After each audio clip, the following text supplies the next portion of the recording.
भारत में क्रिकेट को खेल ही नहीं बल्कि एक धर्म का दर्जा दिया जाता है और इस धर्म में सचिन तेंदुलकर भगवान की तरह पूजे जाते हैं। और गाइस, सचिन तेंदुलकर वो क्रिकेटर है जिन्होंने भारतीय टीम को एक नई ऊंचाई दी है और क्रिकेट के खेल को घर घर तक पहुंचा दिया। और गाइस, एक दौर तो ऐसा भी था जब सचिन के आउट होते ही आधा भारत टीवी बंद कर देता था। और क्रिकेट में सचिन को भगवान का दर्जा मिलना इसलिए भी लाजमी था क्योंकि अगर सचिन के रिकॉर्ड्स की बात करें तो आज भी इनके द्वारा बनाए गए रिकॉर्ड्स के आसपास कोई नहीं है, चाहे सबसे ज़्यादा रन बनाने का रिकॉर्ड हो या शतक मारने का या फिर चौका लगाने का ही क्यों ना हो। सचिन तेंदुलकर हर रिकॉर्ड में सबसे आगे हैं। और गैस हद तो तब हो गई थी जब एक बार सचिन तेंदुलकर के तारीफ़ में एक ऑस्ट्रेलियन क्रिकेट फैंस ने कहा कि अपराध तब करो जब सचिन बैटिंग कर रहा हो, क्योंकि भगवान भी उस समय उनकी बैटिंग देखने में व्यस्त होते हैं। और सचिन तेंदुलकर भारत रत्न से सम्मानित होने वाले पहले भारतीय क्रिकेटर है। तो गैस, बिना आपका समय ख़राब किए जानते हैं आखिर सचिन तेंदुलकर सफलता की ऊंचाइयों तक पहुंचने के लिए किन किन हालातों और परेशानियों से इन्हें गुजरना पड़ा था। तो वैसे सचिन तेंदुलकर का पूरा नाम सचिन रमेश तेंदुलकर है और इनका जन्म 24 अप्रैल साल 1973 को राजापुर के एक मिडिल क्लास मराठी परिवार में हुआ था। और सचिन के पिताजी का नाम रमेश तेंदुलकर था जो कि एक लेखक और प्रोफेसर थे। और सचिन की माताजी का नाम रजनी तेंदुलकर था जो कि एक इंश्योरेंस कंपनी में काम करती थी। और गैस, जो बात हम अभी आपको बताने जा रहे हैं इस बारे में बहुत कम लोग ही जानते हैं कि सचिन तेंदुलकर अपने पिता रमेश तेंदुलकर की दूसरी पत्नी के बेटे हैं। और रमेश तेंदुलकर की पहली पत्नी से 3 संतानें भी हुई, जिसमें अजीत, नितिन और सविता, जो कि तीनों सचिन से बड़े हैं। और गैस, सचिन तेंदुलकर का नाम इनके पिताजी ने अपने फेवरेट संगीतकार सचिन देव बर्मन पर रखा था। इसके अलावा सचिन तेंदुलकर को क्रिकेट का शौक़ बचपन से ही था, लेकिन शुरुआत से सचिन तेंदुलकर बहुत शरारती बच्चों में गिने जाते थे, जिसके कारण स्कूल के बच्चों के साथ साथ सचिन का झगड़ा होता रहता था, जिसके चलते सचिन के बड़े भाई अजीत ने इन्हें साल 1984 में क्रिकेट एकेडमी ज्वाइन कराने के बारे में सोचा और फिर सचिन को रमाकांत आचरेकर के पास लेकर गए।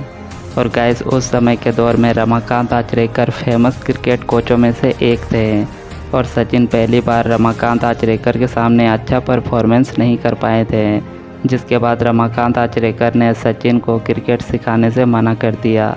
लेकिन बड़े भाई के रिक्वेस्ट करने पर रमाकांत जी ने एक बार फिर से सचिन का मैच देखा, लेकिन इस बार इन्होंने सचिन को मैच खेलते हुए एक पेड़ के पीछे से छिपकर देख रहे थे। और तब सचिन ने बहुत अच्छा मैच खेला था, जिससे इन्हें पता चल गया कि सचिन केवल इनके सामने मैच खेलने में नर्वस महसूस कर रहे थे। और फिर रमाकांत आचरेकर ने सचिन तेंदुलकर को अपने क्रिकेट एकेडमी में ले लिया और सचिन को क्रिकेट सिखाना शुरू कर दिया। हालांकि आचरेकर को सचिन के बैट पकड़ने के तरीके से प्रॉब्लम थी, क्योंकि सचिन बैट को बहुत नीचे से पकड़ते थे और रमाकांत आचरेकर के हिसाब से इस तरह से बैट पकड़ने पर अच्छे शॉट्स नहीं लगाए जा सकते थे। इसीलिए इन्होंने सचिन को बैट थोड़ा ऊपर पकड़कर खेलने की सलाह दी, लेकिन इस बदलाव से सचिन कंफर्टेबल नहीं फील कर रहे थे और इसीलिए सचिन ने आचरेकर से रिक्वेस्ट किया कि इन्हें बैट को नीचे से पकड़कर ही खेलने दे। दरअसल सचिन बचपन में अपने बड़े भाई अजीत के बैट से खेलते थे और इनके छोटे छोटे हाथों से बड़ी बैट को पकड़ने में बहुत दिक्कत होती थी और सचिन बैट को पकड़ने के लिए उसे बहुत नीचे से पकड़ते थे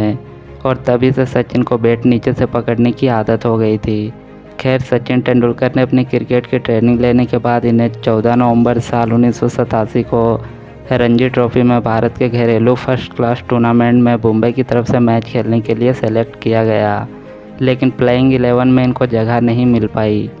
और उस समय सचिन तेंदुलकर सिर्फ रिप्लेसमेंट प्लेयर के रूप में टीम में शामिल होकर रह गए थे। लेकिन इसके 1 साल बाद यानी 11 दिसंबर साल 1988 को सिर्फ 15 साल की उम्र में सचिन ने अपने क्रिकेट करियर की शुरुआत मुंबई की तरफ से मैच खेलते हुए गुजरात के खिलाफ की थी और इस मैच में इन्होंने नाबाद शतक भी बनाया था और फर्स्ट क्लास क्रिकेट में अपने पहले मैच में शतक लगाने वाले सबसे युवा खिलाड़ी बन गए। और फिर साल 1988-89 के रणजी सीजन में सचिन मुंबई की तरफ से सबसे ज़्यादा रन बनाने वाले खिलाड़ी बन गए थे और इसके बाद भी इनकी शानदार परफॉर्मेंस जारी रही और इन्होंने दिल्ली के खिलाफ ईरानी ट्रॉफी में भी नाबाद शतक बनाया और दिलीप ट्रॉफी और ईरानी ट्रॉफी में अपने पहले ही मैच में शतक बनाने वाले और ऐसा करने वाले सचिन तेंदुलकर भारत के इकलौते बल्लेबाज बन गए थे और इनका यह रिकॉर्ड आज तक कोई नहीं तोड़ पाया है। और सचिन के घरेलू मैचों में शानदार परफॉर्मेंस को देखते हुए मात्र 16 साल की उम्र में इनका सिलेक्शन भारत की अंतर्राष्ट्रीय क्रिकेट टीम में किया गया और अंतर्राष्ट्रीय क्रिकेट में इनके सिलेक्शन का श्रेय राज सिंह डूंगरपुर को दिया जाता था, जो कि उस समय भारतीय टीम के सेलेक्टर्स हुआ करते थे। और सचिन ने नवंबर साल 1989 में मात्र 16 साल की उम्र में कराची में पाकिस्तान के खिलाफ अपने टेस्ट क्रिकेट करियर की शुरुआत की थी। और गाइस, इससे पहले भी भारतीय चयन कमेटी ने वेस्ट इंडीज़ के दौरे के लिए सचिन के सिलेक्शन पर इच्छा जताई थी, लेकिन यह नहीं चाहते थे कि सचिन को इतनी जल्दी वेस्ट इंडीज़ के तेज गेंदबाजों का सामना करना पड़े और इसीलिए इन्होंने सचिन तेंदुलकर को थोड़ा और समय दे दिया था।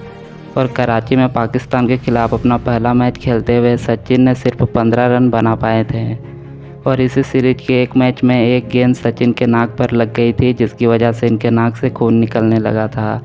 लेकिन फिर भी सचिन नहीं रुके और पूरा मैच खेले थे और इस मैच में इन्होंने 54 रन भी बनाए थे। और फिर इसके बाद सचिन ने साल 1992-93 में अपना पहला घरेलू टेस्ट मैच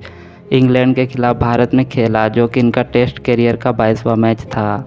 और इसके बाद ऑस्ट्रेलिया और दक्षिण अफ्रीका के टेस्ट मुकाबलों में भी परफॉर्मेंस बहुत ज़बरदस्त रहा और इन्होंने कई टेस्ट शतक भी जड़े थे। हालांकि सचिन को पहले एक दिवसीय मैचों में अपना शतक लगाने के लिए लगभग 79 मैचों का इंतज़ार करना पड़ा था, लेकिन एक बार लय में आने के बाद सचिन तेंदुलकर ने फिर कभी पीछे मुड़कर नहीं देखा और अपनी बल्लेबाजी से क्रिकेट के सारे रिकॉर्ड को तोड़ दिया। और गाइस, सचिन तेंदुलकर एकमात्र ऐसे खिलाड़ी है जिनके खाते में अंतर्राष्ट्रीय क्रिकेट करियर में 100 शतक बनाने का वर्ल्ड रिकॉर्ड है और सचिन ने यह रिकॉर्ड 51 शतक टेस्ट क्रिकेटों में और 49 शतक वनडे इंटरनेशनल क्रिकेटों में बनाया है।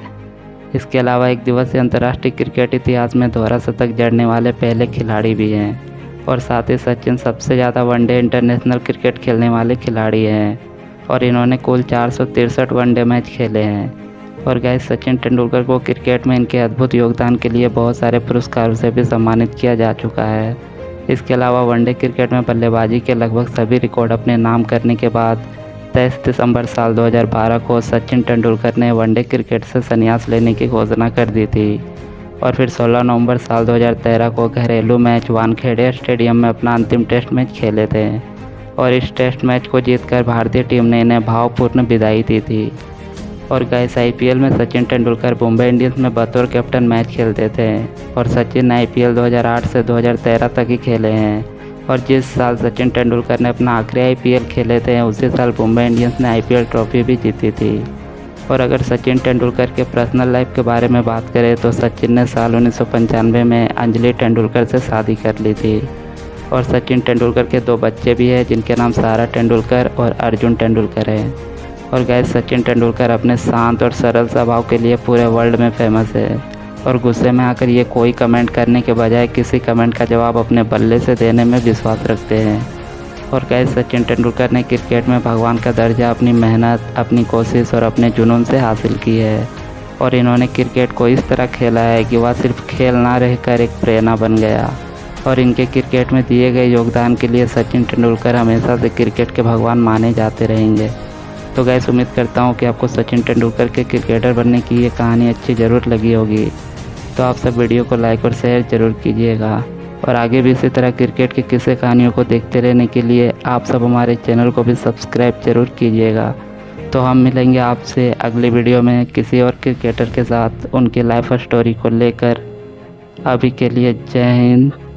जय भारत।